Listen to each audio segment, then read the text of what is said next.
Bom, é com muita alegria que eu estou recebendo aqui o meu amigo doutor Jonatas Leone, conhecido mais carinhosamente por nós como Johnny. Alegria recebê-lo aqui, Johnny. A alegria é minha, pastor, uma honra. Que bom, hein? Nós estamos fazendo uma série de podcasts e na maioria das vezes veio aqui a doutora Juliana, que ela é psiquiatra e também trabalha na área de medicina integrativa, ortomolecular e tal. E aí recebemos também a doutora Cristiane, que é psicóloga, Betânia, psicóloga, e hoje nós temos aqui o médico da família. Você trabalha com medicina da família. Exato. Eu gostei Você tanto. quiser falar um pouquinho mais próximo, só para ficar mais... Eu fui tão inspirado pelo seu ministério quando estive aqui em Bragança e me apaixonei pela temática da família e descobri, porque não é uma especialidade tão comum. Geralmente, quando eu falo que eu sou médico de família, o pessoal já fala, e explica aí o que faz, né? Diferente das outras especialidades médicas, né? Então, amei quando conheci essa especialidade, vi o poder que ela tem, eu me arrisco a dizer. E aí talvez alguns colegas meus vão ficar um pouco chateados, mas eu me arrisco a dizer que é a especialidade médica mais parecida com a medicina de Jesus. Que legal. Jesus, como médico dos médicos, ele fazia uma medicina familiar. E o Jonathan tem uma história muito legal com a gente aqui, porque você fez faculdade em Bragança, congregou na nossa igreja, né? Sim. Quanto tempo? Eu fiquei 6 anos aqui, né? Foram os 6 anos da faculdade e eu conheci a igreja, conheci a família Gonçalves, que Exatamente. foi um diferencial na minha vida, a quem eu tenho uma dívida de gratidão imensa, um amor, um carinho muito grande. Conheci em 2007 e até 2010, então foram... Aí conheceu sua esposa também? Conheci minha esposa, inclusive devo ao Senhor o meu casamento, porque eu a conheci porque ela trabalhava na editora. Exatamente. Ela trabalhava na editora e aí num dos eventos da igreja, ela, amiga do pessoal da igreja, ela foi num retiro de adolescentes, que um dos adolescentes era o Pedro, que está aqui entre nós, e a Kelly, que era a melhor adolescente da nossa geração ali, do nosso grupo, é a esposa do Pedro. Do Pedro, esposa do Pedro. Do Pedrinho. Eu preciso fazer um podcast agora. Ô Pedro, vamos marcar para a semana que vem. Vou fazer um podcast com o Pedro e a Kelly. Legal, para eles falarem da experiência bom. de um ano de casados. Né? Esse vai ser legal. Então, e aí você...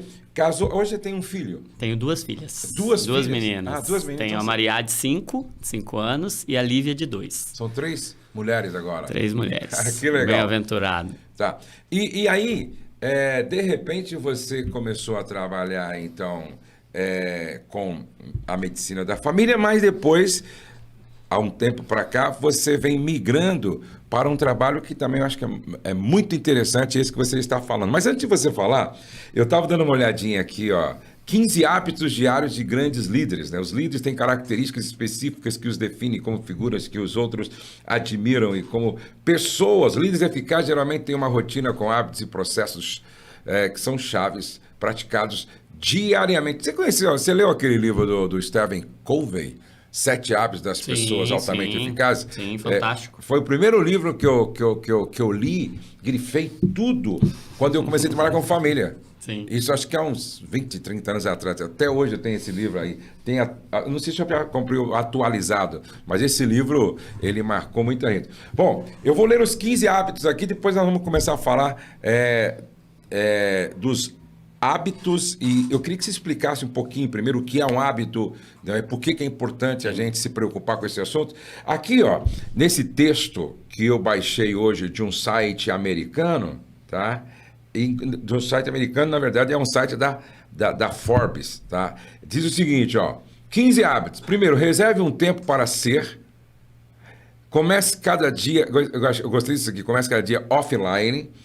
Reserve um tempo para se conectar com você mesmo, estabeleça uma rotina matinal, acompanhe sua fisiologia, caminhe ao redor, defina sua intenção para o dia, implementar tempo de leitura, abrace a aprendizagem implacável, pratique a meditação diária, crie um hábito significativo, priorize o hábito da gratidão, pratique a arte da visualização, faça perguntas do tipo como lidere com energia. Mas se você dividiu aí, e eu achei muito legal você dividindo aí os hábitos externo, interno e eterno, assim, bastante sugestivo isso. Agora, o que é um hábito e por que é importante se preocupar com isso? Sim, os hábitos, e até pegando um gancho naquilo que o senhor disse, né? Você começou com uma especialidade, a medicina de família, e agora está migrando. Eu vejo mais como um caminho, não necessariamente uma migração, mas um caminho onde eu fui sendo conduzido a partir desse entendimento de que saúde não se constrói com medicamento. Saúde se constrói com comportamento. A coisa mais poderosa que a gente pode fazer pela nossa saúde é criar hábitos saudáveis. Não tem nada, nenhum medicamento, nenhum tratamento, nenhuma cirurgia que faça tão bem a alguém quanto desenvolver hábitos saudáveis. Então, o que é o hábito? O hábito é um caminho cerebral automático. Então, a gente tem dois modos de funcionamento cerebral. Então, dois modos de funcionamento cerebrais. Vamos dividir aí em sistema 1 e sistema 2. Então, o sistema 1 é o sistema do hábito, é o sistema automático. E mais de 50% das nossas ações, elas são hábito. E o nosso cérebro prefere os hábitos, por quê? Porque eles gastam pouquíssima energia. Eles são caminhos automáticos. Eles são automáticos. Você não precisa pensar para fazer, Não precisa pensar para fazer. Então, tudo que for hábito, o nosso cérebro entende que aquilo ali é algo seguro. Porque você já fez muitas vezes. Então, se você faz muitas vezes, para ele é bom, para ele gasta pouca energia e ele vai repetir aquilo, ele vai priorizar aquele comportamento. Então, o que é um hábito? Um hábito é um circuito automático que foi repetido muitas vezes, foi entendido pelo cérebro como um padrão. Então, a gente tem esse sistema padrão, que é o sistema do hábito, vamos chamar de sistema 1, e a gente tem o sistema 2, que é um sistema mais racional, é um sistema mais cognitivo, é um sistema que exige mais energia. Esse sistema, ele não é o preferido, ele é utilizado, mas ele é utilizado sempre às custas de muita energia mental, às custas de muita energia cerebral. Então, a pessoa que cria bons hábitos, ela tem uma vantagem absurda, porque ela economiza muita energia. E os hábitos, eu gosto de dizer algo que para mim fez muito sentido. Os hábitos, eles não são só uma questão de costume. Para nós cristãos, nós somos habitados pelo Espírito Santo. Né? Não é à toa que quando o apóstolo Paulo vai dizer, olha, vocês são o templo do Espírito Santo e vocês devem cuidar bem dos vossos corpos, porque ele, o Espírito Santo, habita em vocês. E o que eu aprendi? Que todo hábito, ele é resultado de uma habitação. Por exemplo, os hábitos da minha casa, eles são os hábitos da minha casa porque eu e a minha família moramos lá. Se fosse outra família que morasse lá, eram outros hábitos. Era outra forma de viver naquela casa. Então, os hábitos, eles revelam uma habitação. Então, nossos hábitos não são só uma questão de costume, do que eu gosto ou do que eu não gosto. Existe um estilo de vida, existe um padrão de hábitos que revela quem está habitando dentro de mim. Não é só uma questão interna. A nossa fé, ela desenvolve um estilo de vida coerente. Então, a gente tem que ter hábitos. E aí eu aprendi algo que também é muito interessante, que os bons hábitos, eles são nossos melhores empregados. Os maus hábitos são nossos piores senhores. São nossos piores carrascos, porque eles vão nos destruir, eles vão nos aprisionar, eles vão nos adoecer, eles vão nos levar para caminhos muito perigosos. Agora, os bons hábitos, eles trabalham por nós. Se eu desenvolvo hábitos como esses que o senhor estava mencionando aí, se eu desenvolvo o hábito da leitura, o hábito da leitura trabalha por mim. Ele vai me trazer muito lucro, muito recurso. Ele vai me trazer muitas competências. Agora, um mau hábito, ele me escraviza e ele tira tudo de mim. Então, eu costumo dizer que hábito é juros. Então, um bom hábito, ele é um juros de uma aplicação, de um bom investimento que você faz. Então, um bom hábito é um juros a seu favor. Um mau hábito também é juros. Só que ele é um juros em um financiamento que você fez e que todo o seu recurso vai ser drenado, vai ser sugado para bancar, para satisfazer aquele hábito. A diferença de um bom hábito é uma virtude. Um mau hábito é um vício. Então, a diferença entre vício e virtude é simplesmente qual é a qualidade daquele hábito. Então, o caminho é o mesmo. Nosso cérebro, ele entende como hábito. Deus nos fez para o hábito.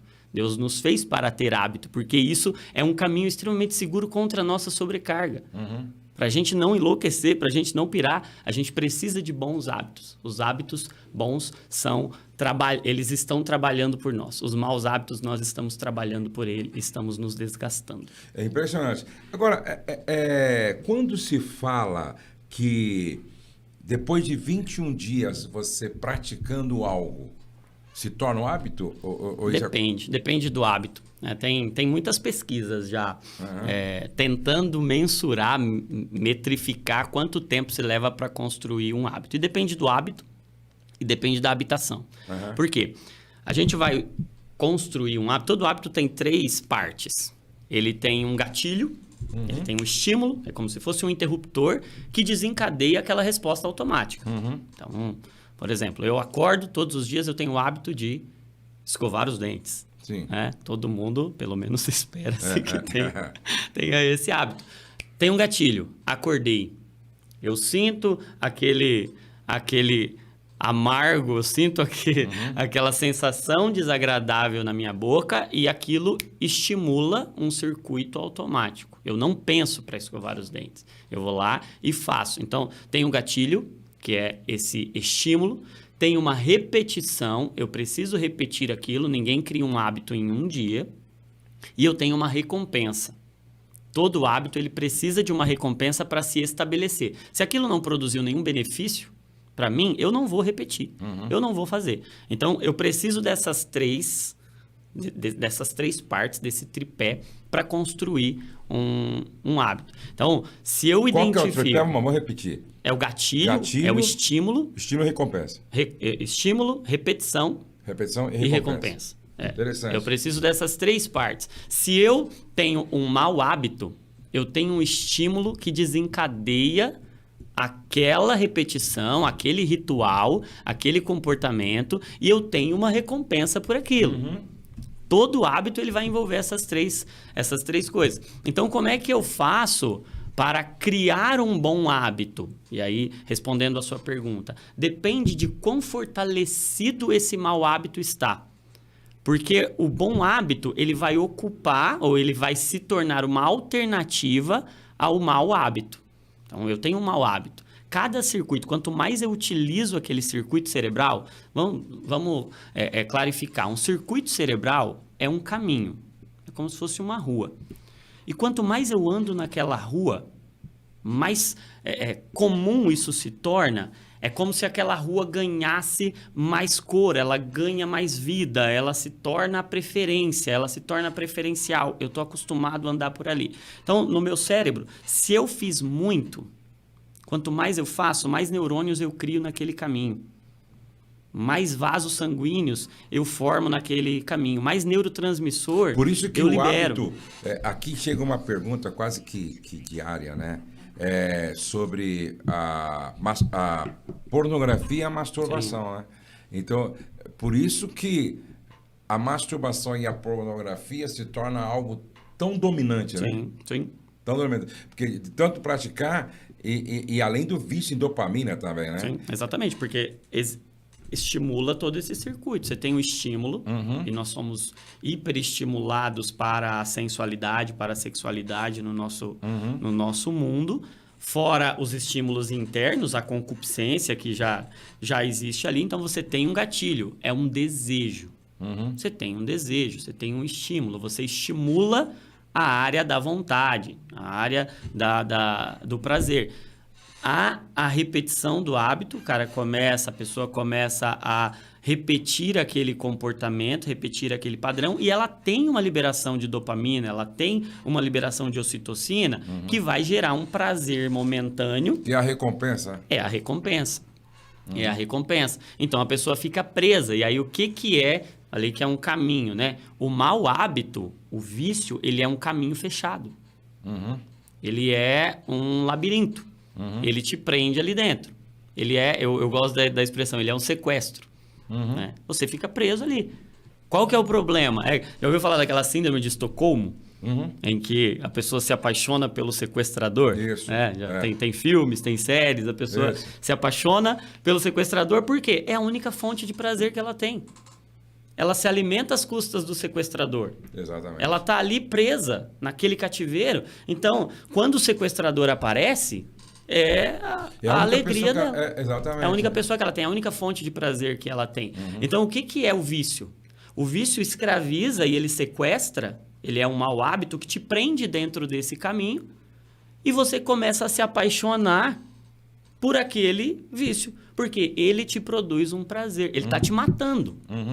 Ele está te destruindo. Mas ele é um prazer. Ele produz um prazer. É por isso que é tão difícil de sair desses vícios. E como é que você que quebra isso? Como é que a gente coloca algumas barreiras de impedimento nessa estrada aí? Sim. O melhor caminho para vencer um mau hábito é criar um novo hábito, porque a gente não apaga. Uma utopia a gente achar que a gente apaga caminhos cerebrais. A gente não apaga, a gente enfraquece. Então, na nossa mente nada se perde, tudo fica ali. Então, ou a gente transforma, então eu pego aquele estímulo que eu tenho e crio um novo ritual. E aí, tudo que eu uso no meu corpo, eu hipertrofio, eu treino, ele melhora, ele se fortalece. Tudo que eu não uso, ele atrofia, ele enfraquece. Então, à medida que eu pego aquele gatilho, eu pego aquele estímulo, um desejo de prazer, e agora eu crio um novo ritual consciente, vai gastar energia. Por isso que criar hábito é algo extremamente difícil, que custa muito, que exige muito treino, que exige um método, que exige um entendimento do processo, exige conhecimento, porque eu agora preciso pegar aquele estímulo, o estímulo virá. Quando o estímulo vier, ele vai ativar esse circuito automático. O que eu tenho que ter? Eu tenho que ter uma alternativa. Eu tenho que ter um outro caminho. E cada vez que eu uso esse caminho, eu fortaleço. O que é fortalecer um caminho cerebral? Eu mando mais neurônio para aquela região, para aquele caminho, eu mando mais vasos sanguíneos, eu mando mais neurotransmissor. Uso mais 1 dia, 2 dias, 3 dias. E aí, respondendo a sua pergunta, quanto tempo leva para eu criar um hábito? Tem a pesquisa mais recente e a que foi maior, mais complexa, ela identificou como uma média para a criação de um hábito 66 dias de repetição. Mas isso inclui é uma média, porque existem hábitos que levam 200 a 300 dias de repetição e existem outros hábitos que com 10 dias de repetição, depende do quão enraizada, de quão fortalecido aquele caminho prévio está, de quanto você tem de prazer associado àquilo, do quanto você repetiu aquilo, do quanto aquilo ainda te proporciona alguma satisfação. Porque à medida que você vai fazendo, é igual gelo, você tira o gelo do congelador e deixa ele aqui, você não sabe exatamente quanto tempo leva para ele derreter. Você sabe que ele vai derreter, depende do ambiente, depende do quão congelado o gelo estava. Então depende de como estava antes e do quão quente vai estar, do quanto de recompensa, do quanto de repetição, do quanto de motivação você tem para esse novo hábito que você está criando. Se você, nesse novo hábito que está criando, e um aprendizado importante dentro desse contexto, é que não necessariamente esses 21 dias, esses 66 dias, esses 200 dias, eles vão ser ininterruptos. No meio do caminho, pode acontecer de eu voltar para aquele circuito lá automático. O fato de eu ter voltado não anula o fato de que eu estou construindo um outro. Tem 2 vias, tem 2 ruas. Eu estou andando nessa porque eu estou construindo essa. Por isso que, se você está tentando vencer algum tipo de hábito ruim, que é um vício, né? Na verdade, se você está tentando parar de beber, parar de fumar, parar de ver pornografia, parar de buscar sexo de forma compulsiva, se você tem uma recaída, entendeu? Não entra nesse jogo do capeta, Sim, né? exato. Não, agora, né, vou chutar Joguei o pau tudo, da barra. joguei Não, tudo pro ralo. Entendeu? Perdi tudo. Não, volta Exato. lá, porque como você falou, é uma construção, Exatamente. né? É uma construção. Até que daqui a pouco... Até que em um momento, sem a gente perceber, aquilo se torna automático. Exatamente. Então a gente vai fazendo pela repetição nesse sistema 2, que gasta muita energia, que é um sistema racional, que é um culto racional, Exatamente. até que isso internaliza de uma forma e aí o cérebro entende, opa, esse caminho foi repetido tantas vezes, ele produziu uma recompensa, ele produziu um prazer, eu agora tenho as duas alternativas. Porque o evangelho, ele não nos tira a possibilidade de pecar, mas ele nos dá a possibilidade de obedecer. A graça vem agora e nos dá, olha, agora você tem condições de obedecer. E a presença do Espírito Santo, e o prazer de obedecer ao Senhor, a recompensa de construir um bom hábito, quanto isso vai ampliando a sua mente, o quanto isso vai fazendo bem para você, vai fazendo com que esse estímulo se perpetue e você vai querendo cada vez mais. Isso é uma verdade assim tão absoluta. Eu lembro que eu tinha o hábito de tomar refrigerante. Eu gostava, por exemplo, de Coca-Cola, né? E Coca-Cola no almoço, na janta. E pior ainda, sem ter consciência, porque virou hábito, eu misturava Coca-Cola com café. Porque eu tomava Coca-Cola e depois tomava Coca-Cola com refeição, depois tomava café. Daí, depois que eu fui me dar conta, que era exatamente por isso que eu não dormia bem. Exatamente. Né? Aí, teve um dia que eu tomei uma decisão, né? E eu sempre digo que decisão decide o nosso destino. Para onde você está indo? Aí eu tomei a decisão. Falei, a partir de hoje não vou tomar mais refrigerante. Né?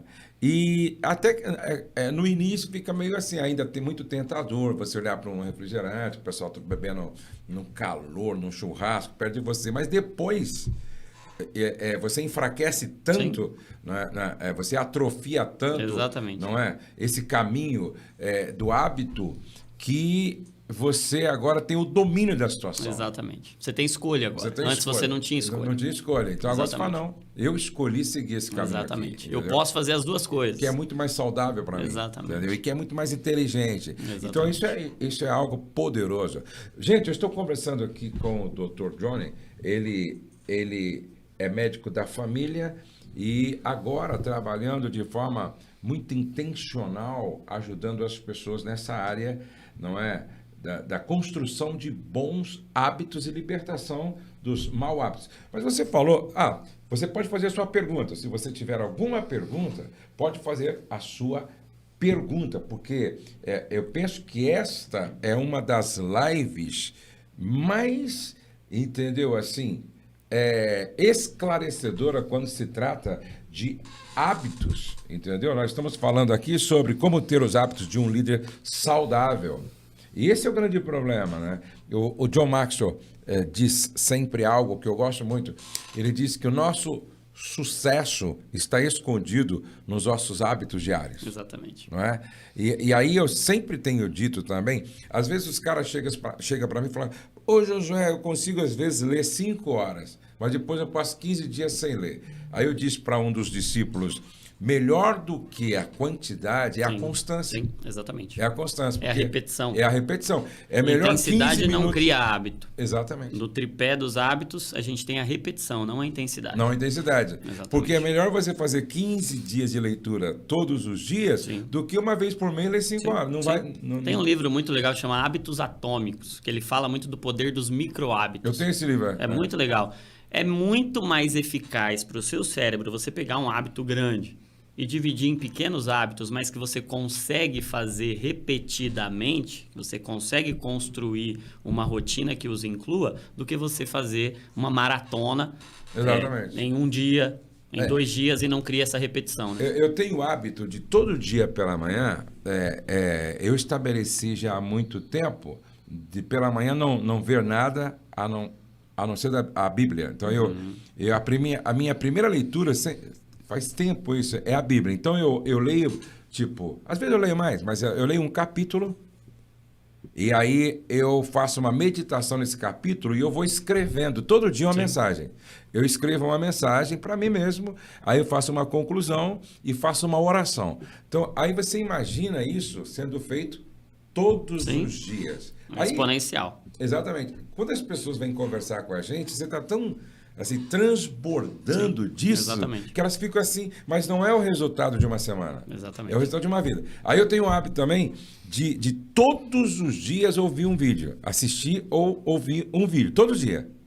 Já virou hábito. É rotina matinal. Não. Ou não? Isso já ao longo do dia. Isso durante o dia. Por Tá. exemplo, se eu venho da minha casa para cá, eu tenho o hábito de eu coloco um vídeo para eu assistir de um assunto que eu não conheço, entendeu? Então você imagina como você não vai... Disso. Isso é extraordinário, isso é poderoso. Sim. Porque ainda ontem eu estava ministrando no Carlito Paz, né? Inclusive um grande abraço a todos que estavam lá. Tinha 7.000 pessoas no templo, mais não sei quantas no outro templo e mais não sei quantas na internet. E foi havia um ambiente, o Douglas sempre fala isso, né? Quando há muita fome no ambiente, então o mover do Espírito servindo é extraordinário, né? É extraordinário. E eu estava falando para eles sobre exatamente, você não consegue controlar os seus sentimentos, mas você consegue controlar os seus pensamentos. Sim. Não é? Então, se você controla os seus pensamentos, consequentemente você orienta os seus sentimentos e, consequentemente, você muda o seu comportamento.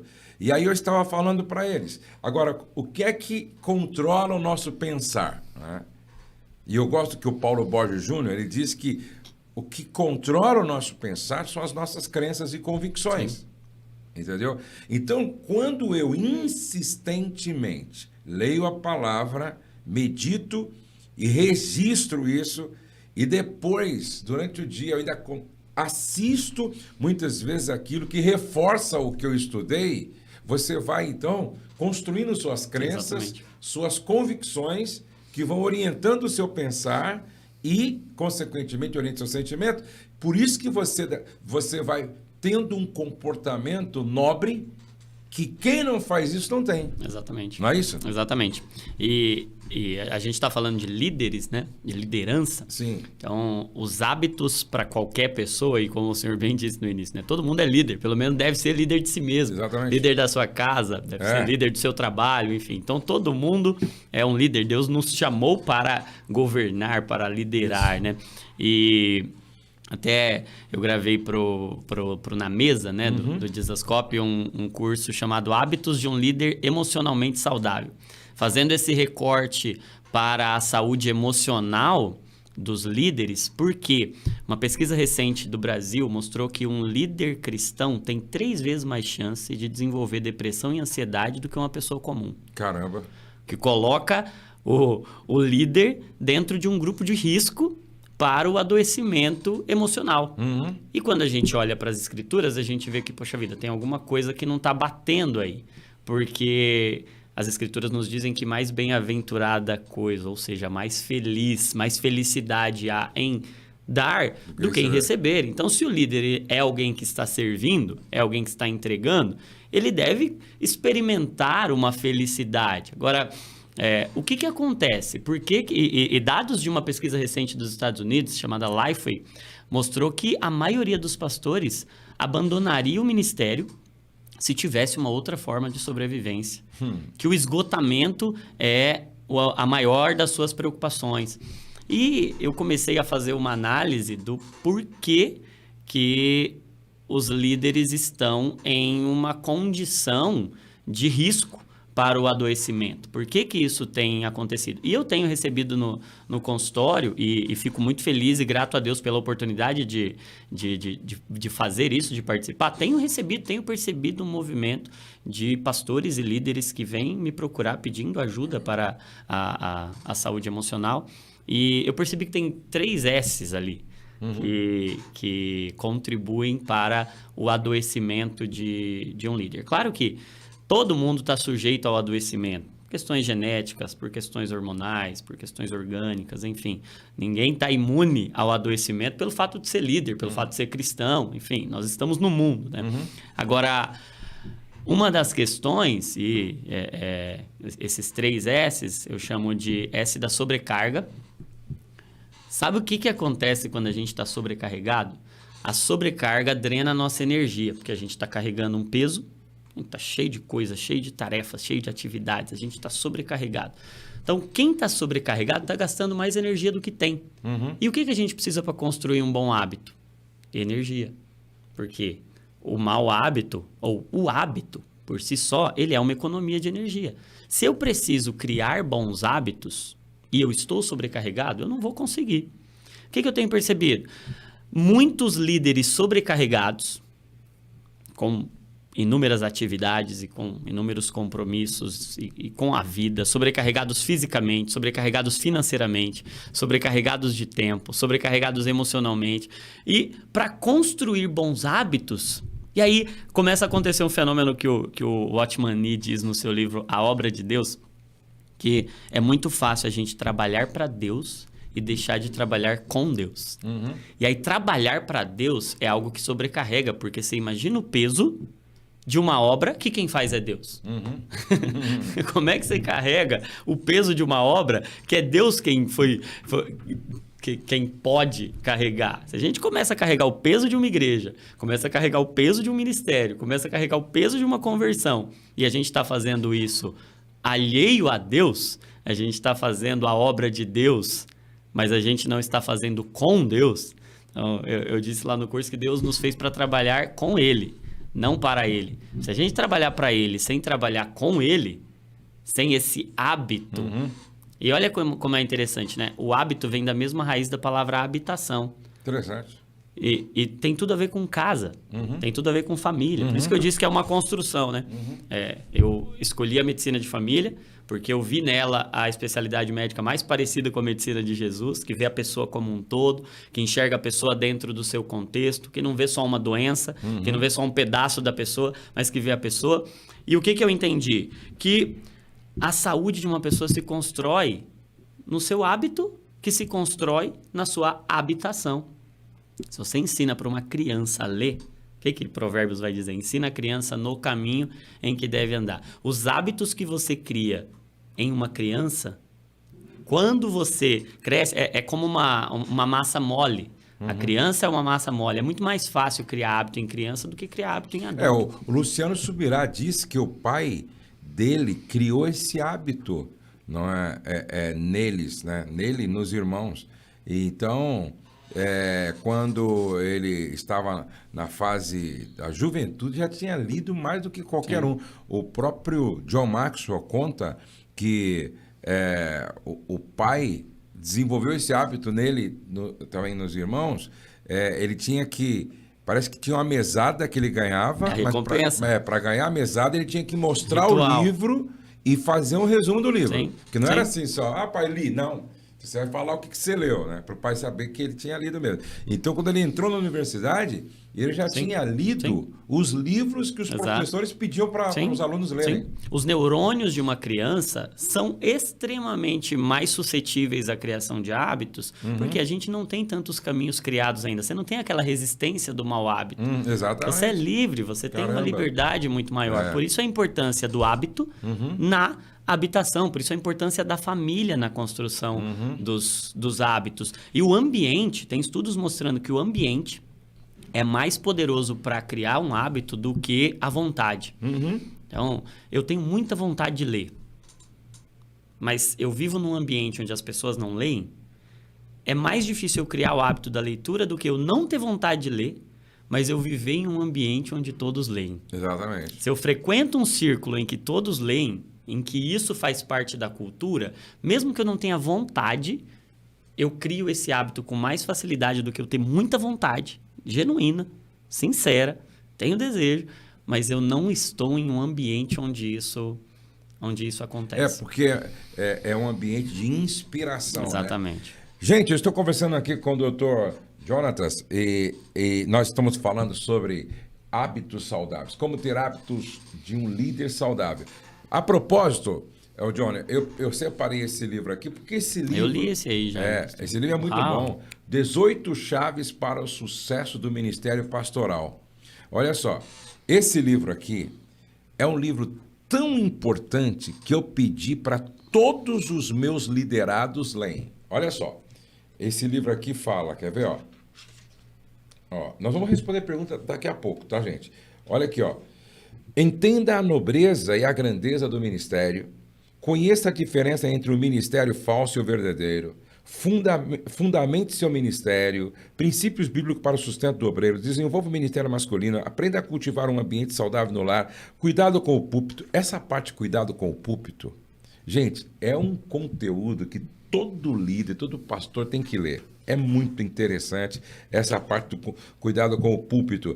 Desenvolva o ministério eficaz, como pregar novas mensagens todos os dias, aprendendo a conviver com a fama, buscando o equilíbrio entre a fama e a honra. Ó, esse livro, não é? Você precisa adquirir. Eu vou pedir para o meu pessoal já colocar aí. Coloca para mim, por favor, aqui no Instagram o WhatsApp da loja e coloca aqui no chat, não é, do YouTube, já o link. Coloca aí no Instagram, você coloca aí, tá bom? Olha lá, loja.homofamilia, coloca aí o WhatsApp e aqui, tá, no YouTube, você já coloca aí o link. Ô Isabela, já tira uma foto também desse livro aí, coloca lá no Telegram. E você tem também aí, tá, o QR Code do Telegram para você fazer o pedido através do Telegram. Aonde eu compro? Na nossa loja, loja.amofamilia.com.br. Adquire esse. Ô Johnny, e o seu livro? Logo, logo vai sair também? Vai, se Deus quiser. Estou escrevendo um livro que chama Estilo de Vida do Jardim, um modelo bíblico de saúde integral. Caramba! Eu estou identificando um estilo de vida que foi idealizado pelo Senhor como um modelo bíblico mais completo de saúde, e é interessante que as evidências científicas todas têm apontado, você pega todos os estudos mais recentes, você vê lá o que é mais saudável, o que cria saúde. Você vai ver um retrato do estilo de vida idealizado para o ser humano quando Deus o coloca no jardim. E é o mesmo estilo de vida que Jesus vem trazer. Você vai vendo as semelhanças do estilo de vida do jardim com o estilo de vida de Jesus. Então, você vê ali, por exemplo, as 4 relações fundamentais que Deus dá ao homem no jardim. E são, você pega hoje, todos os estudos, todos vão apontar para essas 4 relações. O ser humano é um ser relacional. Deus o fez para conviver, não apenas para viver, né? E tem lá a relação com Deus. Hoje, as evidências científicas todas apontando para a espiritualidade. Hoje acabou essa briga entre ciência e fé. Hoje a ciência tem identificado os inúmeros benefícios. Eu estudo muito, eu faço uma pós-graduação em neurociência e comportamento. Né? Eu até comprei o curso do Dr. Pedro Calabrese. Sim, fantástico, fantástico. E eu faço pela PUC do Rio Grande do Sul, e é muito interessante porque hoje tem uma área da neurociência que é chamada de neuroteologia. Interessante. Que avalia os benefícios cerebrais ou o impacto cerebral da espiritualidade. O que o relacionamento com Deus, o que a espiritualidade modifica no cérebro. Eu até gravei um vídeo lá pro canal do Dizascope, 7 benefícios da oração para o cérebro. Porque os caras mapearam o que acontece no cérebro com o exame de ressonância magnética funcional, tomografia por emissão de pósitron, de fóton. Então, são exames de neuroimagem que mostram o que acontece no cérebro de alguém que tá orando. Que coisa, mano. Cara, é fantástico, fantástico. Onde é que tá esse vídeo? Esse vídeo tá no canal do Dizascope. Douglas Gonçalves, conhece? Ô Pedro, coloca o link debaixo nesse papo aqui. Coloca o link para o pessoal assistir essa reflexão aí. Tá lá no canal do Dizascope. Um rapaz legal, Douglas Gonçalves. Gente rapaz boa. Bacana. Douglas Gonçalves. Gente tem que voltar. fina. Até o Douglas tem que voltar que pode mais um podcast comigo aqui. E aí tem as 4 relações. A relação com Deus. Deus cria o homem. Quem é o primeiro ser que ele tem que se relacionar ali? Com Deus. Segundo, o relacionamento consigo mesmo. Deus cria o homem, coloca lá no jardim e não dá ninguém. Fica sozinho, porque você tem que aprender a fazer companhia para você. Você tem que aprender a viver na sua companhia e ser uma boa companhia para você mesmo. Porque solidão de verdade não é não ter ninguém por perto. Até com a natureza. A gente hoje é extremamente tecnológico e a gente está perdendo o contato com a criação. A criação, Deus nos deu. Hoje, todas as evidências científicas apontam para, você está adoecendo por falta de natureza. Transtorno do déficit de natureza. Exato, transtorno do déficit de natureza. Inclusive, ontem, eu ministrando, eu estava dizendo para o pessoal o seguinte, gente, olha como Jesus dá a dica, né? Ele fala, olhai para os lírios dos campos. Sim. Não é? Olhai para as aves do céu. E aí ele diz, se os teus olhos forem bons. Aí eu bato muito nessa tecla da contemplação. Sim. Porque eu gosto muito de contemplar. Sempre lá na nossa clínica de restauração de casamentos, eu sempre termino falando para eles, não espiritualize tudo, não humanize tudo, e não psicologize tudo. Então você precisa... Por isso que a saúde está no equilíbrio. Sim. E aí eu explico para eles, vocês têm que cuidar das emoções, da alma, você tem que cuidar da mente. Aí eu falo do olhar. Por exemplo, você tem que ter o hábito da contemplação do belo, como diz o Augusto Cury. Exatamente. Entendeu? Porque nós perdemos isso. O senhor já viu aquele estudo da Universidade de Exeter, no Reino Unido, que mapeou lá um grupo de pessoas e viu quais delas tinham os melhores níveis de saúde emocional. E aí, o que eles chegaram à conclusão? Que as pessoas que tinham maiores níveis os melhores níveis de saúde emocional eram aquelas que tinham mais contato com a natureza. E dentro das práticas na natureza, tinha uma que era a mais eficaz. Esse grupo aqui, dentro dos que têm contato com a natureza, é o grupo que tem melhor saúde emocional. Qual era o grupo? Aqueles que passarinhavam. O que é passarinhar? Observar pássaros. É o que mais reduz a ansiedade naquele estudo da Universidade de Exeter de 2017. Aí você vai olhar lá 2000 anos atrás, Jesus dizendo, por que você está ansioso? Olha para as aves. Olha para as aves. Porque os caras descobriram agora. E é interessante quando a Bíblia fala, para prestar atenção nas formigas. Não é? Sim. Para prestar atenção. E eu coloquei, eu fiz um criadouro assim na frente da minha casa, onde a gente coloca lá, não é alpiste, coloca o que os passarinhos gostam de comer, e à tardezinha eles vão lá, entendeu? E realmente essa contemplação te ensina muito. Né? Te ensina muito. Eu gosto muito de ficar observando as nuvens, nascer do sol, pôr do sol. Eu fiquei hospedado agora num flutuante, lá no rio Telespires, no Mato Grosso, e pela manhã eu acordava e ficava olhando a água. E como você observar a água no meio do rio, cara, é terapêutico. Sim, já tem estudo. Aí, isso que eu falo, a neuroteologia, o estilo de vida do jardim, hoje já tem estudo mostrando que contemplar aves, contemplar a água traz uma serenidade. Isso. E aí você olha lá para o estilo de vida do jardim, o que Deus colocou primeiro lá no relato da criação? No princípio criou Deus os céus e a terra era sem forma vazia. E o que tinha lá? Água. A água foi o primeiro elemento ali a aparecer. Até porque você é 70% água. Sim, né? Nosso cérebro é água, nosso corpo é água, nós somos água. E tem esse impacto do beber água, mas o impacto de contemplar, de você olhar para a água, ouvir o barulho da cachoeira. A Bíblia vai comparar a voz de Deus ao som de muitas águas. Então, são hábitos... Sabe o que eu fico muito, muito feliz? Que a maioria dos hábitos, e não vou dizer todos porque talvez eu me equivoque em algum, mas a grande maioria dos hábitos que a gente precisa para ser saudável, eles não custam dinheiro. É verdade. Eles custam atenção. E tempo, né? E tempo. Porque atenção é isso, é eu dar o meu tempo para aquilo. É eu meditar naquilo, é eu parar para desfrutar daquele momento. Eu costumo dizer que quem desfruta mais se frustra menos, sabe? Quem desfruta mais se frustra menos. Quem degusta mais se desgosta menos. A gente está sempre com pressa, a gente está com a mente muito acelerada. E o que acelera muito a mente? Tecnologia, foi feita aí revolução industrial, revolução tecnológica. As coisas acontecem numa velocidade, o nosso cérebro foi feito num jardim, numa outra velocidade.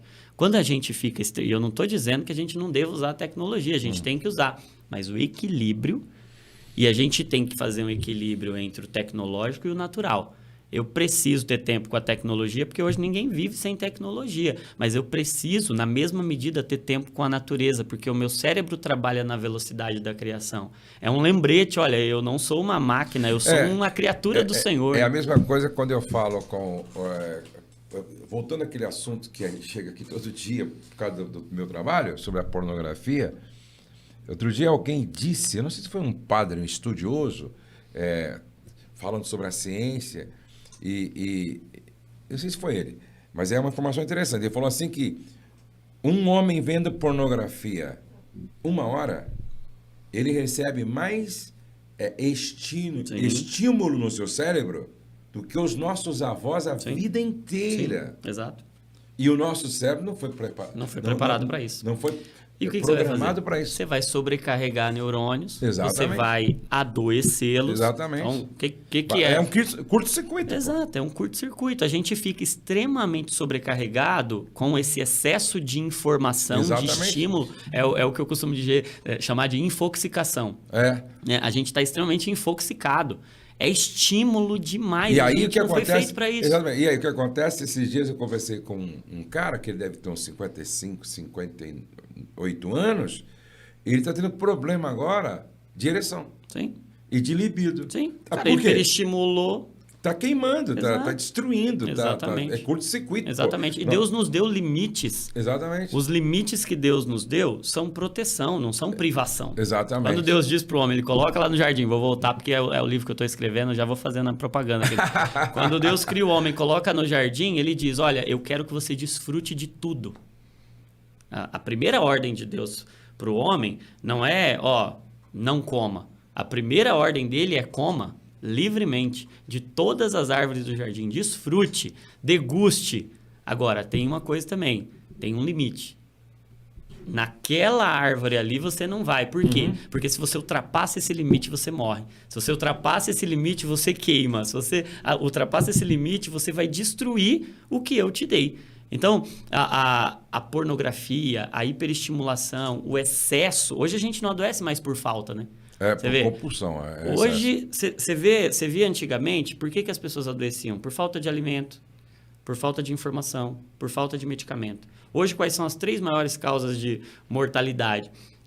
Não é falta. Excesso. Excesso de alimentação, excesso de peso, é obesidade, é diabetes, é colesterol. Sabe que a gente estava falando, né, disso? Tanta coisa que a gente nem termina os assuntos. Tem que voltar aqui. Mas o 90% das internações não são causadas por fatalidades. 90% são hábitos, 10% são fatalidades. 90% dos fracassos não são momentos que a gente toma uma decisão errada.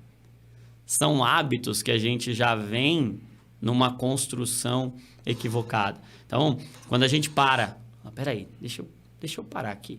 O meu estilo de vida pode estar me adoecendo, eu posso estar ultrapassando alguns limites. Ultrapassar esses limites que são proteção do Senhor para mim, está adoecendo muita gente. Então, hoje, voltando, retomando, os hábitos de um líder saudável, ele deve construir a partir de um estilo de vida integral, de corpo, de mente e de espírito, de hábitos externos para o corpo, de hábitos internos para a alma, para a mente e de hábitos eternos para o espírito. Se o cara priorizar o espiritual e ele espiritualizar tudo, e ele não cuidar do seu corpo, e ele não cuidar da sua alma, ele adoece. E aí Provérbios vai dizer, sobre tudo que se deve guardar, guarda o teu coração, porque dele procedem as fontes da vida, ou as saídas da vida. A gente guarda a palavra no coração.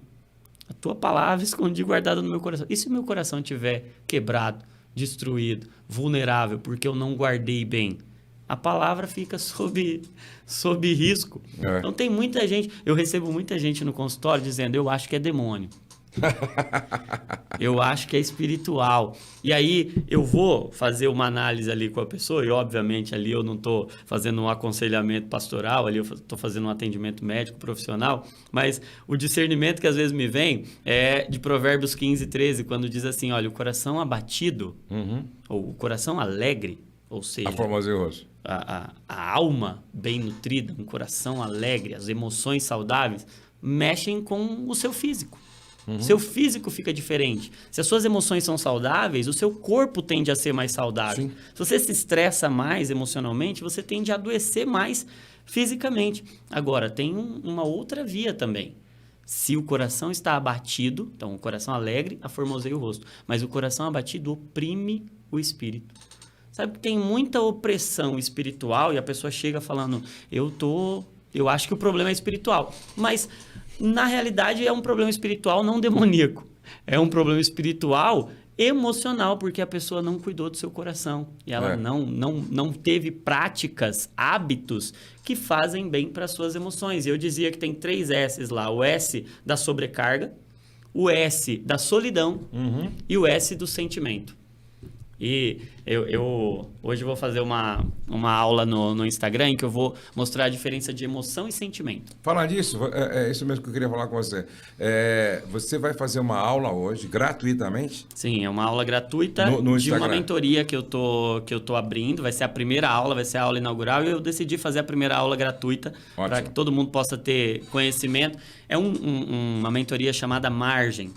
Porque eu entendo que a grande doença do nosso estilo de vida hoje se chama sobrecarga. E qual é o remédio para a sobrecarga? O antídoto da sobrecarga é a margem, é o oposto. O que é a sobrecarga? Eu gastei mais, eu coloquei mais peso do que eu tinha condição de receber. O que é a margem? Eu ainda tenho disponibilidade para o que Deus quer fazer. Eu não estou no meu limite.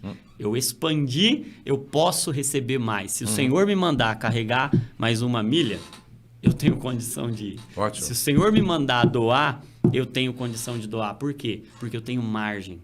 Nosso grande problema é que a gente está vivendo sem margem. A gente está vivendo ultrapassando todos os limites. Ou no limite. Então, a gente está sobrecarregado. O que acontece é o seguinte.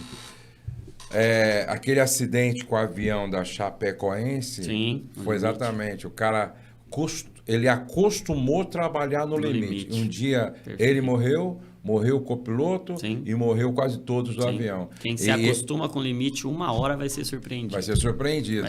Por isso que legal, é mesmo. Até eu vou assistir essa... E aí essa aula hoje vai ser a primeira aula dessa mentoria em que eu vou falar sobre os fundamentos da nossa emoção. Então, a gente vai aprender tudo que a neurociência diz sobre a emoção, claro, com o entendimento e com a cosmovisão bíblica. E eu vou fazer essa diferença do que é emoção e do que é sentimento, porque essa diferença vai fazer muito... Essa conceituação faz toda a diferença na hora da gente gerir as nossas emoções. Sim. Que a gente não demoniza mais as emoções. Exatamente. Então, sentir tristeza não é demônio. Não é demônio. Deus nos deu a tristeza como uma emoção fundamental. Deus nos deu a raiva como uma emoção fundamental. O problema é quando a emoção não nos move. E pode ver que a palavra para emoção, você pega até no inglês, ou você pega no latim, emovere, é aquilo que te movimenta. A emoção nos movimenta. A questão é para onde ela está nos movimentando. A emoção seria a expressão do sentimento?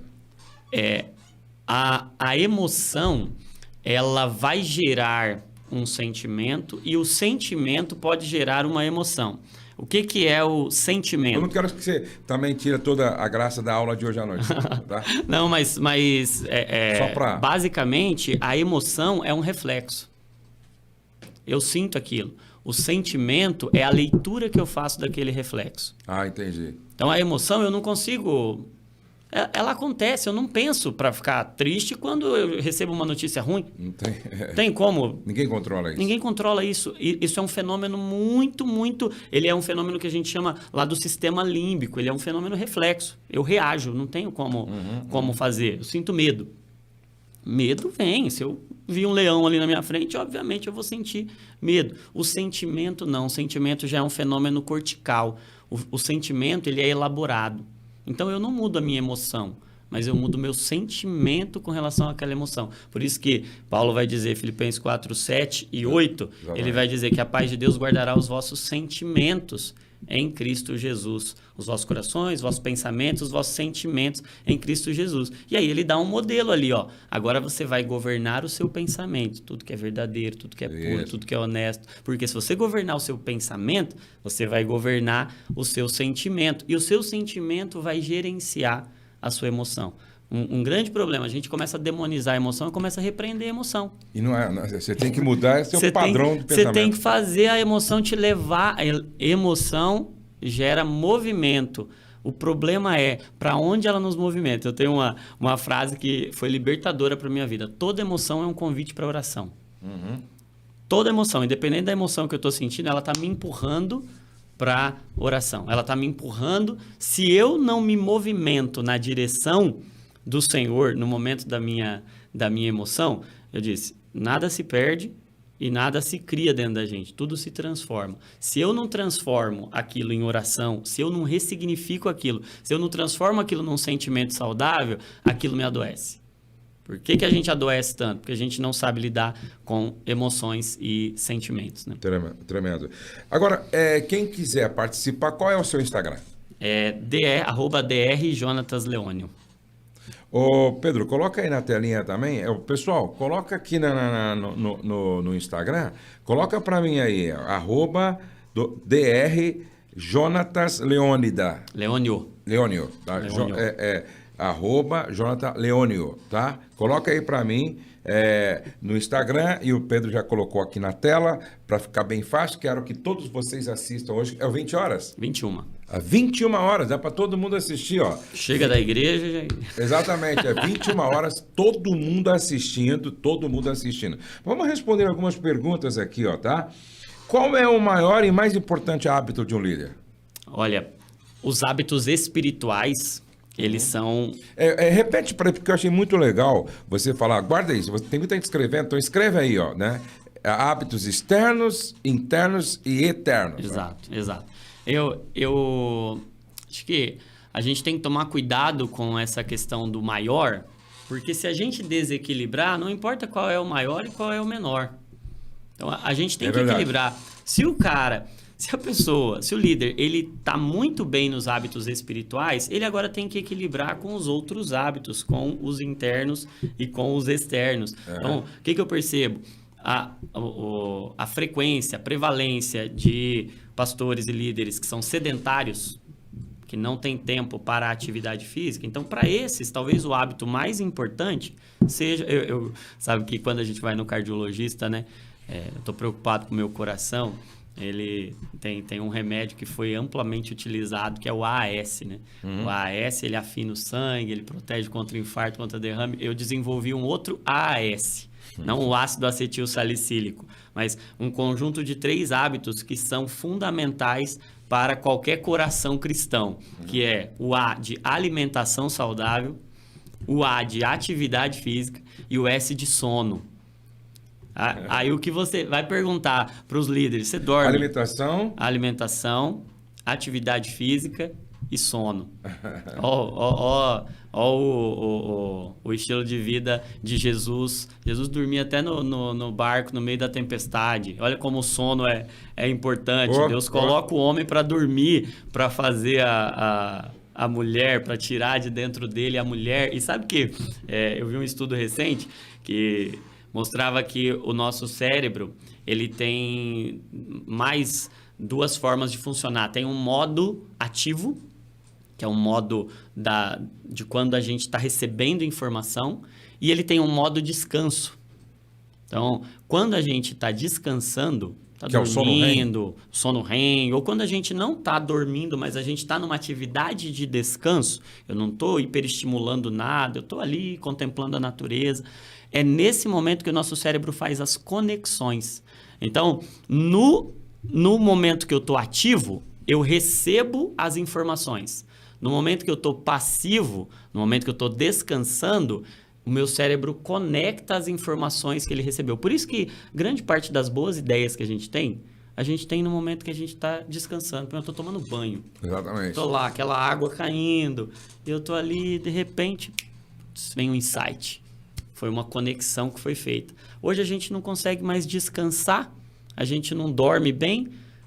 Tem um estudo que mostrou que hoje a gente dorme 2h30 a menos do que há 100 anos atrás as pessoas dormiam. Caramba. Porque a gente hiperestimula, a gente está diante de tecnologia, de luz, de iluminação. A iluminação é um estímulo inibitório para a melatonina. Uhum. A gente precisa da melatonina para descansar, para repousar, para fazer essa higiene mental que o sono faz. Então, a gente não dorme bem, não dormindo bem, a gente acorda com menos disposição, a bateria não carregou inteira, a gente fica sobrecarregado fisicamente, sobrecarregado emocionalmente. Depois você vai falar para o cara que ele precisa orar, ele fala, estou muito cansado. Eu não consigo orar. Então, você vê como é. Eu fiz numa das aulas que eu fiz no Instagram, eu fiz um ciclo. Esse ciclo, ele envolve 5 sobrecargas. Sobrecarga física, sobrecarga emocional, sobrecarga de tempo, sobrecarga financeira e sobrecarga espiritual. Uma dessas coisas tem o poder de estimular todas as outras. Se você está sobrecarregado fisicamente, você pode ter problemas emocionais porque você começa a ter dificuldade de ânimo, de disposição, você não tem fôlego, você não tem força, a autoestima pode começar a ficar prejudicada, você fica sobrecarregado emocionalmente. Você fica sobrecarregado emocionalmente, você pode ter agora problemas com o tempo. Porque você agora está emocionalmente carregado, você não consegue gerenciar bem o seu tempo, gasta muito tempo com vícios, gasta muito tempo com Instagram, gasta muito tempo com fugas. E aí você começa a ter problema com o tempo. Aí você começa a ter sobrecarga financeira, porque você não produziu bem, você não tem um bom rendimento. E isso impacta na sua vida espiritual, porque você está cansado, sobrecarregado, estressado. Agora você não consegue ler a Bíblia, você não consegue orar. Você vai na igreja, você fica inquieto, não vê a hora de acabar o culto, porque você precisa fugir para algum lugar. Então, qualquer ponto que você entra da sobrecarga, por isso que nós somos espirituais, mas não dá para espiritualizar tudo. Nós temos que... Tudo é espiritual, mas nem tudo é só espiritual. Tudo também é físico, porque nós somos espírito em um corpo. Então, se o corpo começa a ficar ali... O cuidado com o corpo é tão importante que Jesus exemplificou o cuidado dele para com a igreja, com o seu corpo. Ele diz lá, Efésios 5, vós maridos, cuidem das esposas como Cristo cuida da igreja, que é o seu corpo. Ele alimenta e cuida dela. Olha a preocupação de Jesus. O corpo é importante para você cumprir o seu propósito. Exatamente. Senão ele não deixaria um corpo aqui, o corpo dele, a igreja, né? Mais uma pergunta aqui para a gente ir fechando. Pastor, não consigo criar o hábito de alimentação saudável e nem de atividades físicas. Tem algo a ver com o meu emocional? Pode ter, porque é isso que a gente está falando. Se você está sobrecarregado... tem 5 síndromes da sobrecarga. Se você está sobrecarregado emocionalmente, você não tem energia. Para criar hábito, você precisa de energia. É o que a gente falou, sistema 1 e sistema 2. Continuar no piloto automático não custa energia. Criar um hábito, mudar a alimentação, começar uma atividade física, vai gastar energia. Então eu tenho que... Só que é uma via de mão dupla. Porque se eu começar e aquilo começa a produzir uma recompensa, os hábitos mexem com o meu emocional. Você começa a comer saudável, hoje a gente já fala muito da relação, da conexão do eixo intestino-cérebro. Exatamente. Pô, você come bem, você come uma alimentação ruim, ela é uma alimentação inflamatória. Exatamente. Ela é uma alimentação que produz um monte de citocina. E é um ambiente propício para desenvolvimento de muita coisa. Exato. O cérebro inflama por conta de uma alimentação ruim. Então, ó como é um ciclo. E qualquer ponto do ciclo que você quebrar, se você... eu quero começar... Eu não vou começar com tudo, porque é o que a gente falou. Vale mais a constância, a consistência, do que a intensidade. Então, eu vou começar com uma refeição. Eu não vou mudar porque mudar a alimentação é uma coisa muito grande. Muito grande. E se eu mudar o meu almoço? Exatamente. É um hábito menor. A Valéria, minha nora, que é nutricionista, é interessante como tem coisas que ficam na cabeça da gente. Um dia ela falou assim, guarda isso. Quanto mais colorido for o seu prato, mais saudável ele é. Nunca mais eu esqueci. Toda vez que eu vou comer, eu lembro disso. Quanto mais colorido for o seu prato, mais saudável ele é. E são coisas simples que pode fazer uma grande, produzir grandes resultados ao longo do tempo se você insistir todo dia nisso, né? Sim. E para essa pessoa, né? Perdão. Para essa pessoa, eu não digo, olha, espere melhorar emocionalmente para começar a fazer algo por esses 2 hábitos, alimentação e atividade física. Não, faça algo que você vai ver que o seu emocional vai melhorar também. Então, trabalhe melhorando o emocional, procure ajuda, procure... Até porque tem muitas... Tem muitos alimentos que ele contribui para a produção de serotonina, de dopamina, tem a ver com o emocional. Com o seu humor. A gente está totalmente conectado. É por isso que você falou desse eixo aí, intestino-cérebro. Sim. Por isso que eles dizem que hoje o intestino é o segundo cérebro. E olha que interessante, quando a Bíblia fala das nossas emoções, ela não chama de ventre. Exatamente. Deus sempre soube, a gente é que está descobrindo agora as coisas que a Bíblia já estão dizendo. É verdade. Os entranháveis afetos. Sabe? Entranháveis afetos, olha só que coisa interessante. Ô Johnny, quando você vier em Bragança com o Douglas, se você quiser passar aqui e gravar mais com a gente, porque isso tem que se espalhar, essas informações têm que se espalhar, porque nós precisamos ajudar o Brasil e aonde a nossa voz chegar a viver de uma forma mais saudável em todos os aspectos. Sem dúvida. Né? A gente, enquanto igreja, a gente foi muito omisso. Exatamente. Quanto a isso, a gente hipervalorizou as questões espirituais, achando que o corpo e a mente não impactavam nisso. Exatamente. Né? E tem tudo a ver, nós somos seres integrais e Deus nos fez para ser assim. Né? Exatamente. Senão era só um espírito andando por aí. Que bom, cara, aprendi muito, acho que todo... O pessoal tá falando aqui, essa live de hoje é um espetáculo, excelente, entendeu? E aí, o pessoal querendo saber aqui qual é o seu Instagram, nós já falamos, @Jonatas... DR Jonatas Leônio. @DR Jonatas Leônio. Leônio, não é Leônio, é Leônio. Então, ó, coloca aí para mim mais uma vez aqui no Instagram, o Pedro está colocando mais uma vez aqui no vídeo, para ninguém esquecer, porque hoje à noite queremos todos vocês lá, vocês que estão assistindo depois, então, ó, não esquece, hoje, tá, ó, quinta-feira, dia 9, hoje às 21 horas, o Jonatas vai estar dando uma aula, certo? Olha, eu tenho certeza que vai ser muito rico, tá bom? E aí você vai conhecer também a mentoria que ele dá, que é transformadora, não deixe. Deixa eu falar desse livro também, ó. Não deixe de adquirir esse livro aqui, tá? 18 chaves para o Ministério Pastoral. 18 chaves para o Ministério Pastoral. Todos os dias, nosso podcast acontece às 11 horas. Você não pode perder. Amanhã, 11 horas, estaremos de volta. Doutor, Jonatas está convidado para voltar outras vezes. Olha, obrigado, Jonatas. Obrigado, dá um abração na esposa, nas crianças, na sua família lá. E eu quero aproveitar esse momento aqui para externar mais uma vez a minha gratidão ao senhor, à família. Quem me vê assim agora, hoje, não é muita coisa.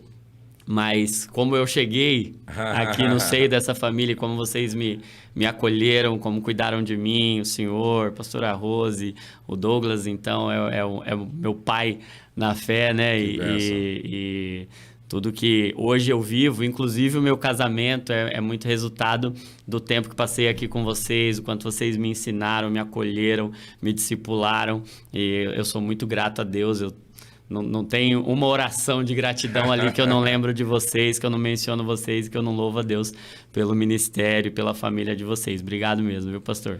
Não, nós que agradecemos, cara.